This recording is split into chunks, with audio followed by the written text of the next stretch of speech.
मीराबाई कहती हैं जिनके भी घर पे ठाकुर जी की मधुर सेवा विराज रही है। एक तो है कि घर पे केवल पूजा के लिए ठाकुर जी रखे हुए हैं कोने में, लेकिन एक है कि घर वाले बैठे हैं कोने में, पूरे घर में राज है ठाकुर जी का।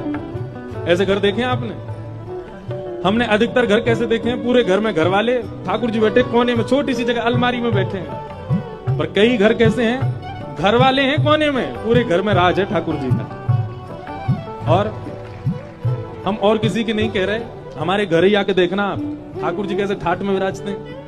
और भी जहां रुके हुए वहां देखो कैसे ठाट में, पूरे घर पूरा वो फ्लोर ही ठाकुर जी ने अपना ही बना रखो है। ऐसे ही होना चाहिए। लेकिन याद रखना, जिनके घर पे ठाकुर जी कोने में बैठे हैं, इसका मतलब है वो केवल पुण्य के लिए ठाकुर जी को, अपनी कामनाओं के लिए ठाकुर जी की सेवा कर रहे हैं।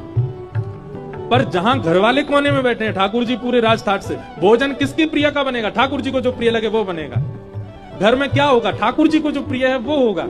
ऐसी भावनाएं जिनकी हैं, ऐसी प्रेम लक्षणा भक्ति जिनके घर पर हो रही है, वो निश्चित हमारी बात को भले ही मत मानना, मीराबाई की बात को प्रमाणित मान लेना, वो पूर्व जन्म के कोई ठाकुर जी की कोई सखा या कोई गोपी ही है। कोई किंचित अपराध बन गया जिसके कारण मानव बन के उनको आना पड़ा, नहीं तो वो पूर्व जन्म से संबंधी है ठाकुर जी के। तभी ठाकुर जी को अपने सिर पर बैठा के रखा उन्होंने, हमारे माई श्यामाजू को राज।